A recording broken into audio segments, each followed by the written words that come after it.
La porte claqua avec un bruit sourd qui résonna dans l'appartement vide. Émilie, les yeux rougis par les larmes, posa son sac à dos sur le sol du salon, où l'odeur de tabac froid et de vin bon marché flottait comme un fantôme. Sa mère venait de mourir d'un cancer fulgurant. Et voilà qu'elle se retrouvait chez son père. Cet homme distant qu'elle n'avait pas vu depuis des années. Avec sa compagne Martine qui la fixait d'un regard glacial. Pas de lesbienne ici, avait lancé Martine dès le seuil. Comme si c'était une règle gravée dans le marbre de leur vie étriquée. Émilie sentit un frisson la traverser. Mais elle ravala sa colère. Elle n'avait nulle part ailleurs où aller. À 22 ans, Émilie avait toujours été la fille rebelle. Celle qui avait fui la maison familiale à l'adolescence pour vivre avec sa mère. Plus ouverte d'esprit.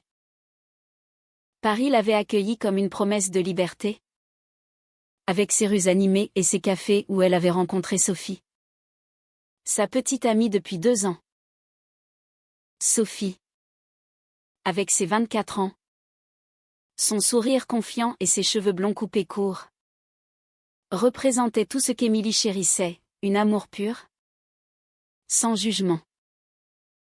Mais maintenant, tout s'effondrait. Le décès soudain de sa mère l'avait forcée à affronter son passé. Et ce passé incluait un père alcoolique et une belle-mère homophobe. Émilie s'assit sur le canapé usé, serrant son téléphone dans la main. Elle envoya un message à Sophie, « Je suis arrivée. C'est pire que ce que je pensais. » La réponse ne se fit pas attendre, « Viens chez moi. On trouvera une solution. » Mais Émilie savait que ce n'était pas si simple.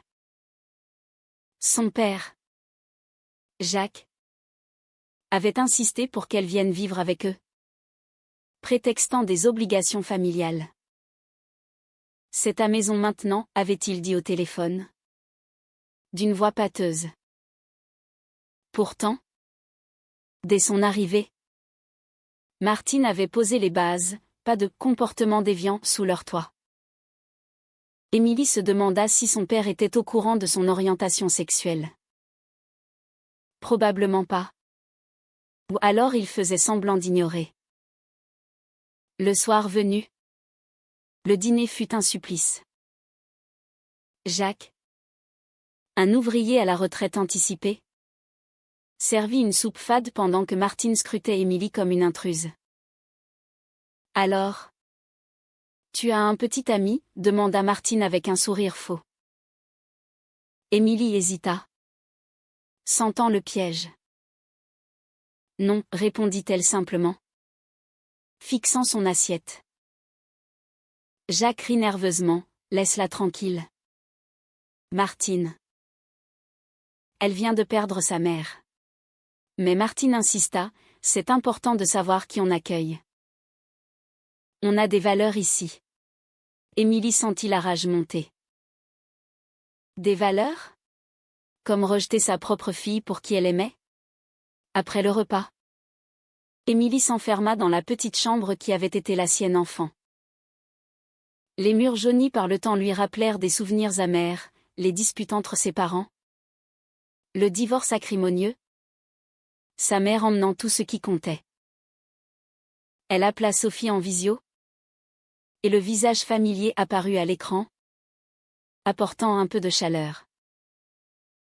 Je ne tiendrai pas longtemps ici, murmura Émilie. Sophie, qui travaillait comme graphiste freelance, proposa immédiatement, prends tes affaires et viens. Mes parents comprendront. Mais Émilie secoua la tête. Je dois affronter ça. Pour ma mère. Pour moi. Si je fuis maintenant, je fuirai toujours. Le lendemain matin, Émilie se leva tôt pour éviter Martine. Elle erra dans les rues de leur quartier populaire de la banlieue parisienne, loin du centre vibrant où elle vivait avec sa mère. Elle pensa à Sophie, à leur promenade main dans la main le long de la Seine, à leur rire partagé dans des bars queer-friendly. Comment tout cela pouvait-il coexister avec cette réalité oppressante? De retour à l'appartement, elle trouva une note de Martine: « Fais le ménage si tu veux rester. » Émilie serra les dents. C'était le début d'une guerre froide. Au fil des jours, les tensions s'accumulèrent. Jacques, pris entre deux feux, buvait plus que d'habitude. Il essayait de jouer le médiateur, mais ses efforts étaient maladroits. Martine est comme ça. Elle a été élevée dans une famille catholique stricte, expliqua-t-il un soir. Émilie explosa. Et moi? Je suis ta fille. Tu vas la laisser me traiter comme une paria? Jacques baissa les yeux. Donne-lui du temps. Mais le temps ne guérissait rien, il empirait les blessures. Émilie décida de cacher sa relation avec Sophie. Elle mentit sur ses sorties, prétextant des rendez-vous avec des amis. Mais un soir, Martine fouilla son téléphone pendant qu'elle était sous la douche. Elle découvrit des messages tendres, des photos intimes pas explicites, mais claires.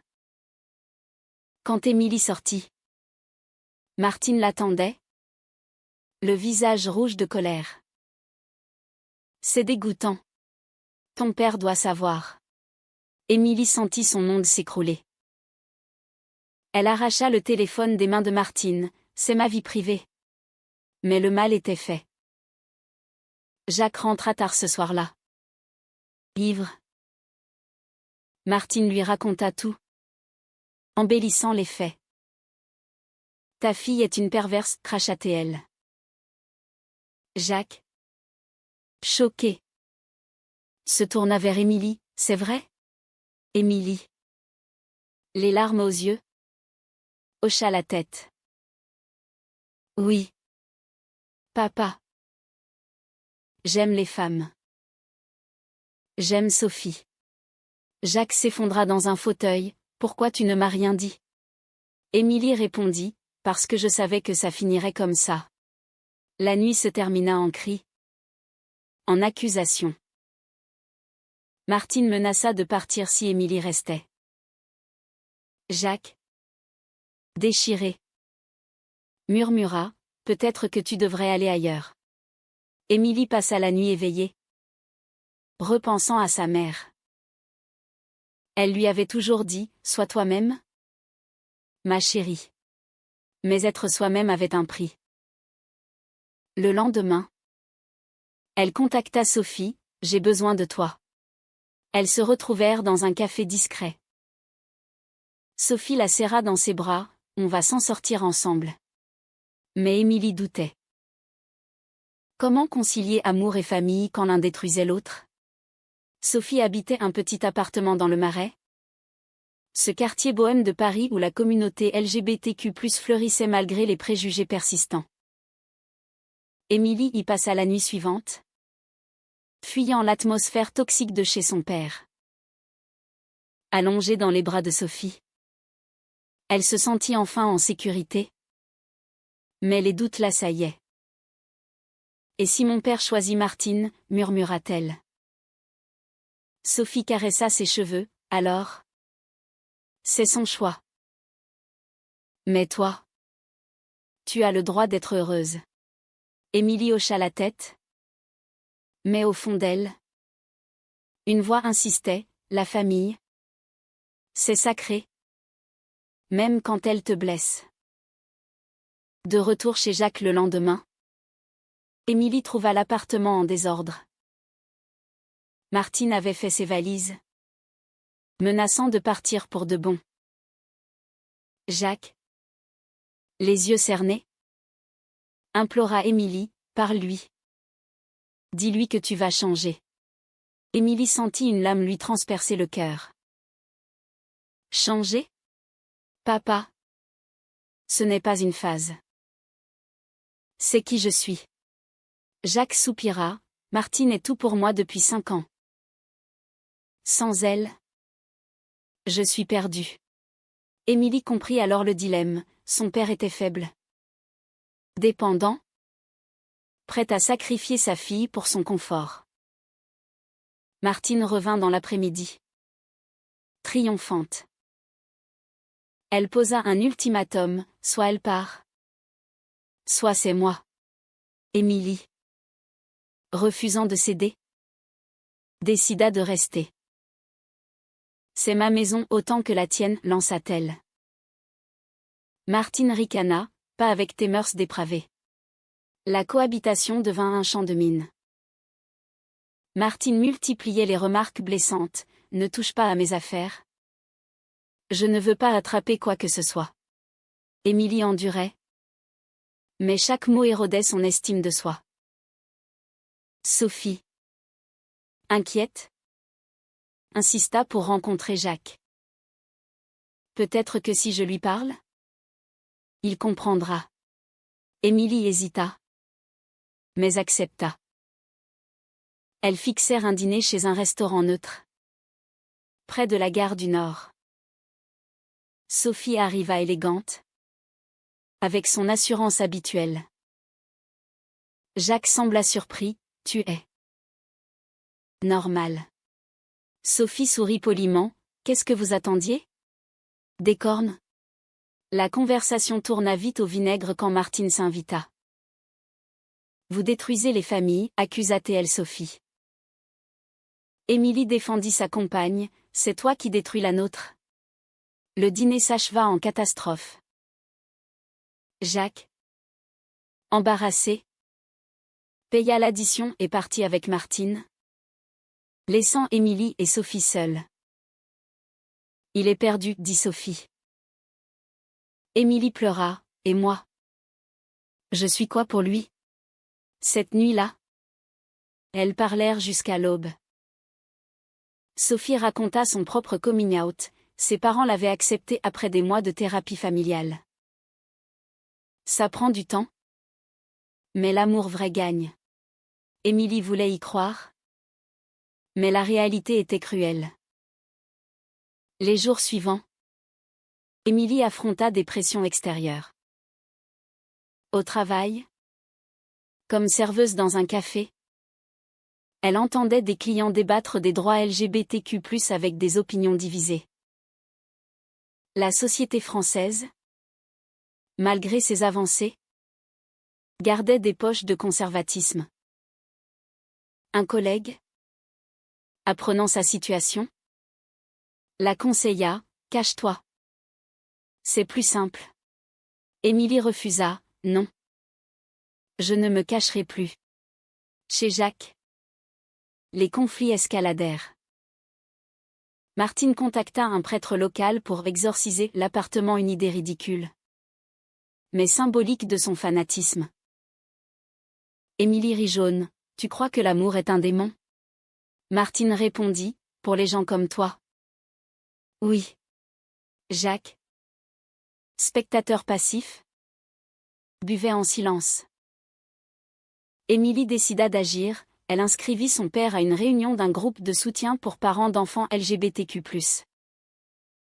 Viens avec moi. Papa. Apprends.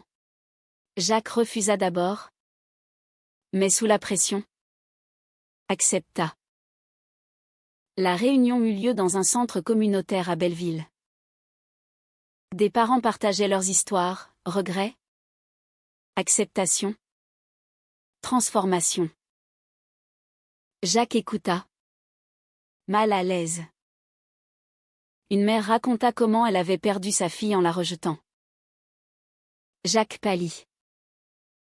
À la fin, il murmura à Émilie, « Je ne veux pas te perdre. » C'était un premier pas. Fragile. Mais Martine sabotait tout. Elle a pris pour la réunion et explosa, « Tu te laisses manipuler par ces pervers. » Elle força Jacques à choisir, elle ou Émilie. Jacques, terrifié par la solitude, céda partiellement, Émilie. Peut-être que tu devrais trouver un appartement. Émilie sentit la trahison comme un coup de poignard. Tu me jettes dehors? Jacques baissa la tête, pour le bien de tous. Blessée, Émilie appela Sophie en larmes. Il m'abandonne. Sophie la rejoignit immédiatement, alors. On construit notre propre famille. Elles passèrent la nuit à planifier, chercher un logement. Affronter l'avenir ensemble. Mais au fond, Émilie se questionnait, valait-il la peine de lutter pour une famille qui ne luttait pas pour elle? Le lendemain, une surprise, Jacques frappa à la porte de Sophie. Je suis désolé, dit-il. Martine est partie pour de bon. Émilie, stupéfaite, l'invita à entrer.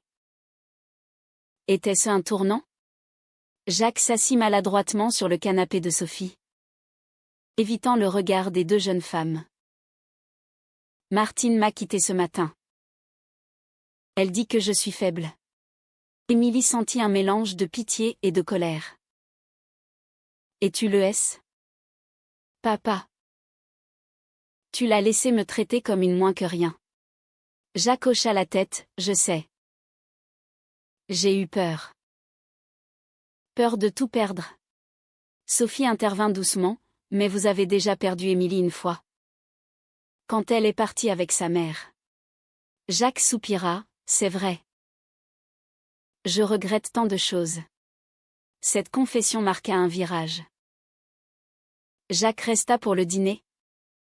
Et pour la première fois, ils parlèrent vraiment. Il raconta son enfance rigide. Son mariage raté. Sa dépendance à Martine pour combler le vide. Je n'ai jamais compris ton monde, Émilie. Mais je veux essayer. Émilie, émue, lui serra la main, c'est un début. Sophie observa, fière de sa compagne. Mais les blessures étaient profondes. Martine ne disparut pas si facilement, elle appela Jacques sans cesse, le manipulant avec des promesses et des menaces. Reviens. Ou je raconte tout à la famille, disait-elle. Jacques vacillait. Émilie le confronta, choisis. Papa. Ton bonheur ou le sien? Jacques promit de tenir bon. Mais Émilie doutait. Entre-temps, la relation d'Émilie et Sophie fut mise à l'épreuve. Sophie, patiente jusqu'alors, exprima ses frustrations. Je t'aime, mais je ne peux pas toujours être le filet de sécurité. Tu dois décider ce que tu veux. Émilie réfléchit, voulait-elle réparer sa famille au prix de son couple? Les nuits devinrent agitées, remplies de discussions intenses sur l'identité, le pardon, les limites. Un jour, Émilie reçut un appel d'une tante éloignée, informée par Martine. C'est vrai? Ce qu'on dit sur toi, demanda-t-elle avec dégoût. Émilie, lasse, répondit, oui. Et je suis fière. La tante raccrocha. Mais cela réveilla des échos sociaux. À Paris, malgré les lois progressistes, les préjugés persistaient dans les cercles familiaux conservateurs. Émilie se joignit à un groupe de soutien LGBTQ+, où elle rencontra d'autres femmes aux histoires similaires, rejet, réconciliation, rupture définitive. Inspirée, elle organisa une rencontre entre Jacques et le groupe. Jacques y alla. Nerveux. Il écouta des témoignages, posa des questions maladroites. Comment accepter quand on a été élevé autrement? Un père répondit, en aimant plus fort que ses peurs. Jacques rentra changé. Plus ouvert.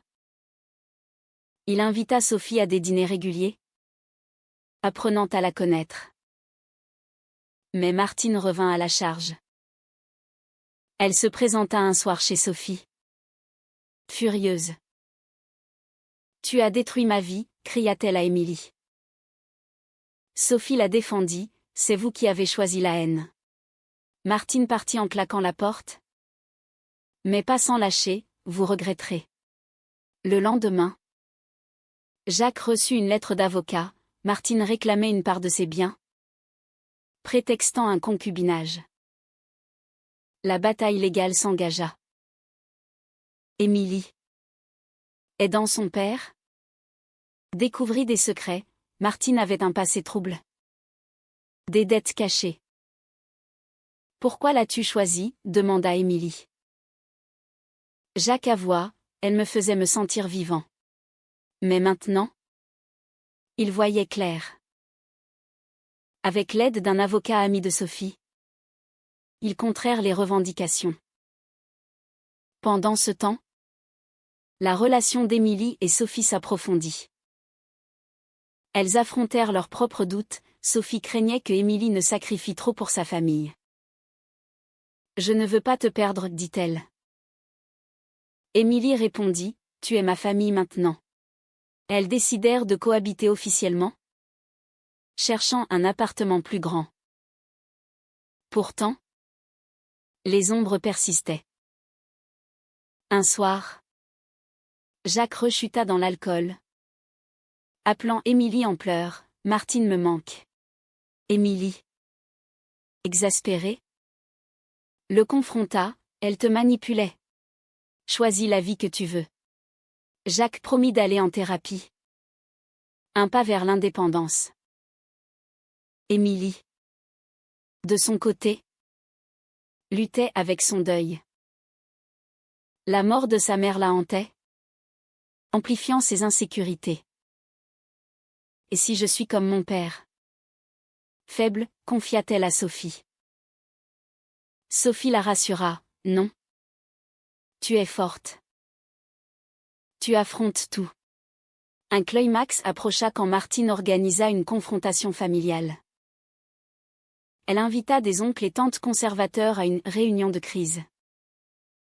Émilie, avertie, décida d'y aller avec Sophie et Jacques.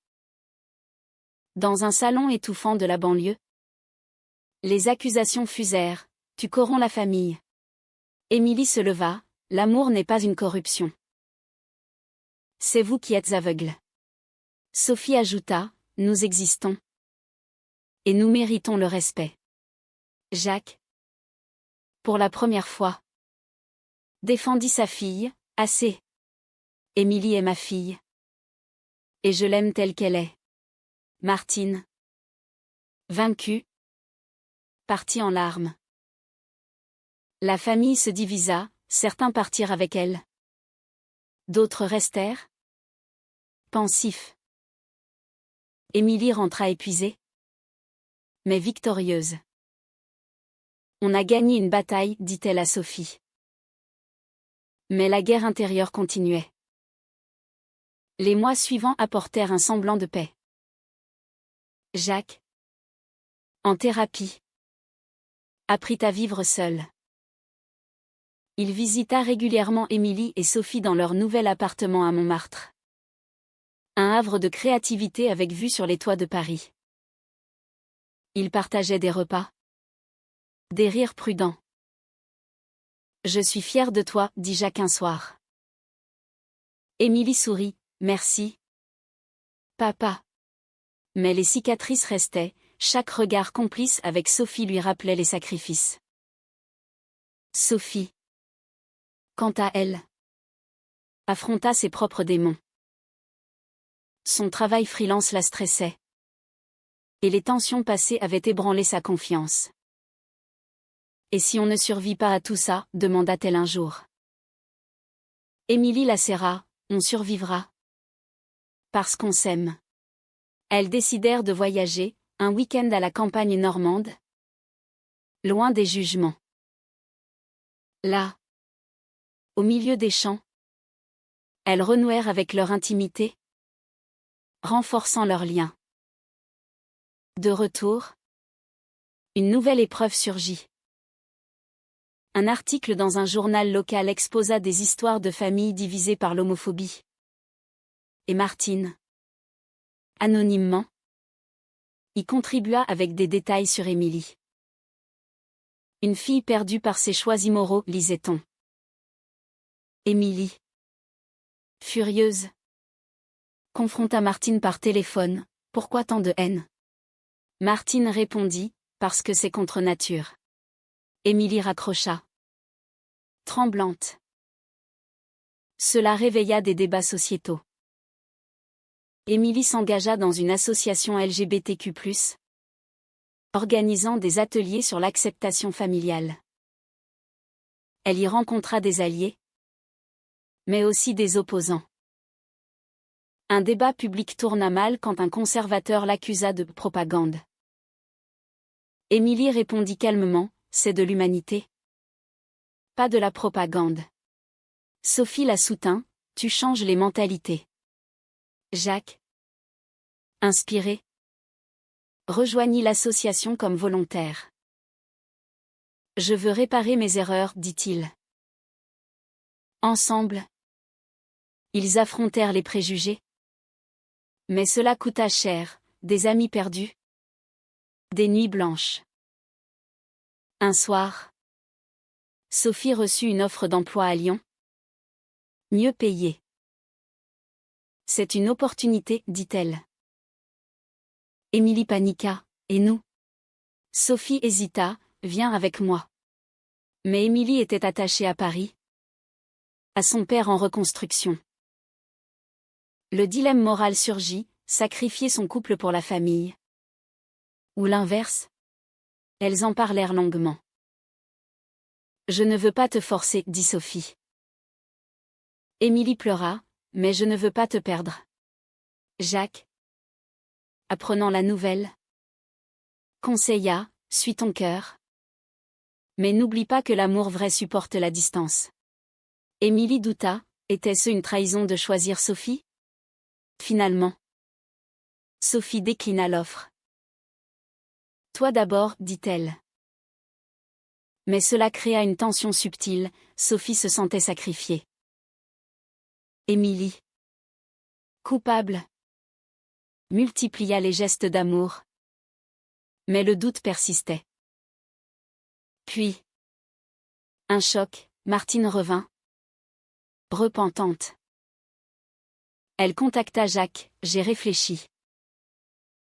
Je veux essayer d'accepter. » Jacques, prudent, en parla à Émilie. « C'est un piège ?» Émilie haussa les épaules, « Peut-être. Mais les gens changent. » Ils organisèrent une rencontre neutre. Martine arriva, les yeux baissés. « Je suis désolée. J'ai eu peur de l'inconnu. » Émilie, sceptique, demanda, « Et maintenant ?» Martine répondit, « Je vais en thérapie. » Pour comprendre, Sophie observa, « Les mots sont faciles. Les actes comptent. » Les semaines suivantes testèrent cette rédemption. Martine assista à une réunion du groupe, écoutant sans juger.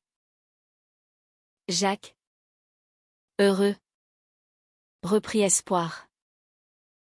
Mais Émilie restait vigilante, si elle rechute, c'est fini. La tension culmina lors d'une fête familiale. Martine, invitée, fit un effort, elle complimenta Sophie sur son travail. Mais un oncle lança une blague homophobe. Martine le corrigea, « Ce n'est pas drôle. » Émilie fut stupéfaite, un vrai changement? Pourtant, les doutes intérieurs d'Émilie grandissaient. Était-elle prête à pardonner? Sophie la mit en garde, « Ne te perds pas dans leur rédemption. » Émilie réfléchit, le pardon avait un prix. Mais le refus aussi. Un soir, seule, Émilie écrivit une lettre à sa mère défunte, « Maman, guide-moi. » Les larmes coulèrent, libérant des émotions refoulées. Le pardon n'était pas linéaire. Martine trébucha plusieurs fois, une remarque maladroite ici, un regard suspicieux là. Mais elle persistait en thérapie. Et Jacques la soutenait. Émilie, observant, se questionna sur sa propre résilience. Suis-je trop dure, demanda-t-elle à Sophie. Sophie répondit, non. Tu protèges ton cœur. Leur relation, renforcée par les épreuves, devint un pilier. Un jour, Émilie organisa un événement, une projection de film LGBTQ+, suivie d'un débat. Jacques et Martine y assistèrent. Pendant la discussion, Martine partagea, « J'ai été élevée dans la peur. Mais l'amour de Jacques m'a ouvert les yeux. » Le public applaudit. Mais Émilie sentit une pointe de jalousie. Pourquoi Martine changeait-elle pour Jacques? Pas pour elle? Sophie perçut le malaise, c'est leur chemin. Le tien est différent. Elles rentrèrent main dans la main, affirmant leur amour face au vent contraire. Les pressions sociétales persistèrent. Un projet de loi sur l'adoption pour couples homosexuels déclencha des manifestations. Émilie y participa, scandant pour l'égalité. Martine, surprenamment, la rejoignit, « Je suis là pour apprendre. » C'était un moment de connexion fragile. Mais un revers frappa, Jacques eut une crise cardiaque mineure, due au stress passé. À l'hôpital, Émilie et Sophie veillèrent. Martine arriva. Paniquée, « C'est ma faute. » Émilie la réconforta, « Non. C'est la vie. » Jacques, se réveillant, murmura, « Ma famille. » Ensemble. Ce fut un électrochoc, la santé fragile rappelait la précarité des liens. Après sa sortie, Jacques insista pour une thérapie familiale. Ils s'y rendirent tous les quatre. Le thérapeute explora les blessures, le divorce, le deuil, les préjugés. Martine avoua, « J'avais peur que Émilie m'enlève Jacques. » Émilie répondit, « Je veux juste être aimée. » Sophie ajouta, « L'amour n'est pas une compétition. » Les sessions furent douloureuses, mais cathartiques. Au fil du temps, une nouvelle dynamique émergea. Martine cuisina pour elle, apprenant des recettes véganes que Sophie aimait. Jacques reprit le sport, regagnant confiance. Émilie, libérée, excella au travail, obtenant une promotion. Pourtant, un choix moral final surgit. Sophie reçut une autre offre. À l'étranger cette fois, un poste à Berlin. C'est mon rêve, dit-elle. Émilie, déchirée, pesa, rester pour sa famille reconstruite? Ou suivre l'amour? Je ne peux pas te demander de sacrifier, dit Sophie. Émilie réfléchit des nuits entières. Elle consulta Jacques, suis ton cœur. Ma fille. Martine ajouta, on sera là. Quoi qu'il arrive. Émilie décida, elle irait avec Sophie. Notre vie ensemble prime. Jacques pleura, je suis fière. Les adieux furent émouvants. À l'aéroport, Jacques serra Émilie, appelle souvent. Martine embrassa Sophie, prenez soin l'une de l'autre. En avion, Émilie murmura, on a payé cher. Mais on est libre. À Berlin, elles bâtirent une nouvelle vie. Mais les échos du passé persistaient. Émilie se demanda, avait-elle fait le bon choix? Le pardon valait-il les blessures? Et vous? Pensez-vous que pardonner à ceux qui nous ont blessés est toujours la bonne décision? Ou parfois, couper les ponts est la vraie libération?